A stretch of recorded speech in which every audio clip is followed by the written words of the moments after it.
Friends hi friends, welcome to my YouTube channel.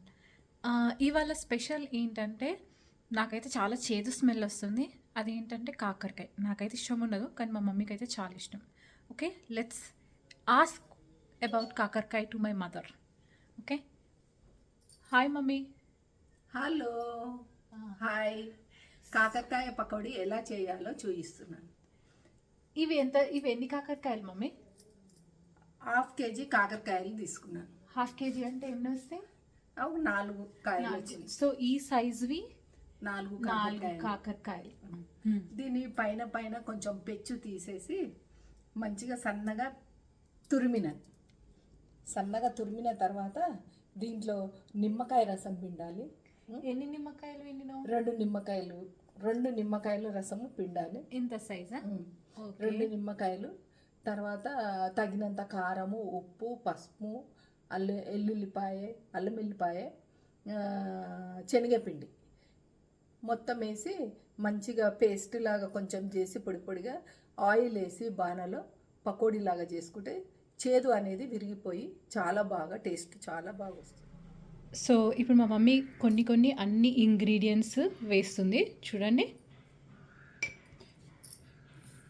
First దీంట్లో నిమ్మకాయ రసము వేసినాను. తర్వాత దీనికి తగినంత కారం 2 స్పూన్లు వేసుకున్నాను. అంటే మా మమ్మీ వాళ్ళు కొంచెం స్పైసీగా తింటారు కాబట్టి 2 స్పూన్స్ వేసుకున్నాం. అది కారం కూడా ఎక్కువ లేదు, అందుకని 2 స్పూన్స్ యాడ్ చేసింది. సాల్ట్ 1.5 స్పూన్, జీరా మేతి పౌడర్, జీలకర్ర ఇంకా మేతి పౌడర్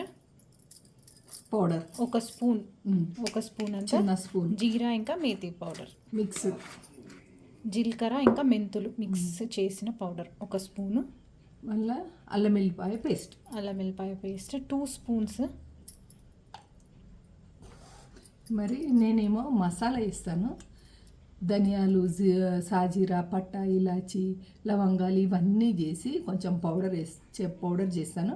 ఆ పౌడర్ కొంచెము 1 స్పూన్ వేస్తాను. దీంట్లో ధనియాలు, ఇలాచి, లవంగా, సాజీరా, పట్ట, మిరియాలు ఇవన్నీ వేసి ఒక పౌడర్ ఉంటుంది. ఆ పౌడర్ మొత్తము 1 స్పూను. సో నువ్వే హోమ్ మేడ్ అనమాట, నువ్వు ఇక్కడ కొనుక్కో, నేనే చేసుకుంటాను ఇంట్లో. 2 స్పూన్లు శనగపిండి,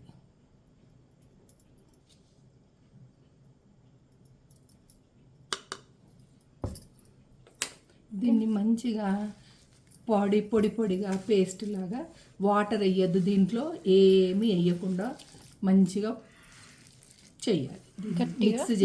మిక్స్ చేసుకోవాలి అన్ని ఇంగ్రీడియంట్స్ మిక్స్ అయ్యేటట్టు చూసుకో.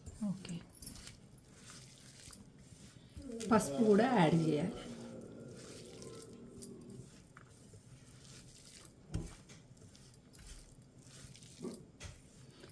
శనగపిండి తక్కువ అనిపిస్తే ఇంకొక స్పూను ఎక్స్ట్రా వేసుకోవచ్చు. అంటే నీకు ఇట్లా వాటర్ లాగా అనిపిస్తే వేసుకోవాలా? ఒకసారి నీకు అట్లా ఏమి శనగపిండి కనబడకుండా ఉంటే ఉల్లిపాయ పకోడీ ఎలా చేసుకుంటాం మనము అలా కొంచెం శనగపిండి మనకి ఎక్కువ అనిపిస్తే, కొంచెం తక్కువ అనిపిస్తే వేసుకోవచ్చు కొంచెం ఎక్కువ. ఇలా దీన్ని ఆయిల్లో ఫ్రై చేయాలి. డీప్ ఫ్రై కొంచెం చేసుకొని పకోడీ. నువ్వు ఇది చేసుకొని ఎంబటే డీప్ ఫ్రై చేసుకుంటావు లేకపోతే 10 నిమిషాలు నానబెట్టాలి. ఓకే, ఒక 10 మినిట్స్ నానబెడతావా? సో మీరైతే చూసారు కదా దీని కన్సిస్టెన్సీ. ఎక్కువ శనగపిండి కూడా కనిపించట్లేదు, నార్మల్గా అనిపిస్తుంది. ఎక్కువ డ్రై లేదు, ఎక్కువ పెట్టలేదు.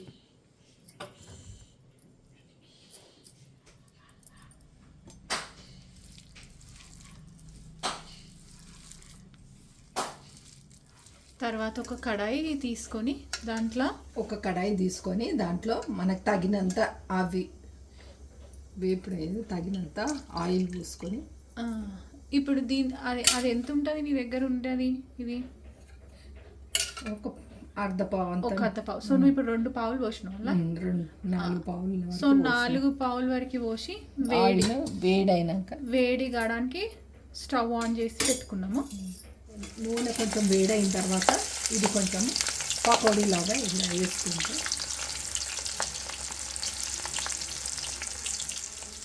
అయితే ఈ నూనె మా మమ్మీ చాలా కొంచెం పోసుకుంటుంది, ఎందుకంటే కాకరకాయ చేదు ఉంటుంది కాబట్టి నూనె నూనె చేదు అవుతుంది, మళ్ళీ వేరే వాటికి యూజ్ చేసుకోరని మా మమ్మీ తక్కువ పోస్తుంది.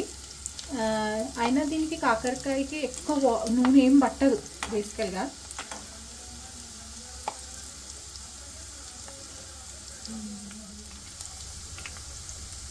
సో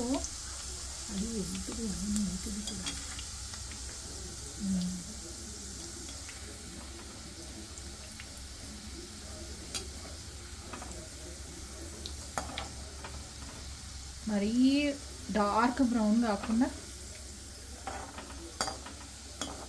కొంచెం వేగేటట్టు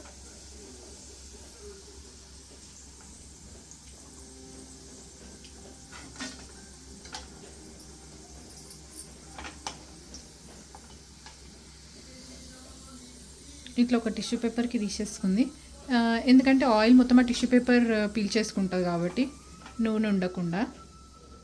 అయితే ఇప్పుడు ఈ కాకరకాయ మా డాడీకి టేస్ట్ చూపిస్తాము, ఎట్లుందో చూద్దాము. తీసుకో డాడీ, టేస్ట్ చేయి ఎట్లుందో. వావ్, మీ అమ్మ చేసిన వంట సూపర్. సో నేను ఇప్పుడు టేస్ట్ చేస్తా ఇవి ఎట్లున్నాయో. చాలా సూపర్ ఉంది, చాలా కరకరలాడుతుంది, ఆ చేదు కూడా ఎక్కువ లేదు. నువ్వు టేస్ట్ చేసి చెప్పు ఎట్లుందో మమ్మీ. కరకరలాడుతూ చాలా సూపర్ టేస్ట్గా ఉంది కాకరకాయ పకోడీ.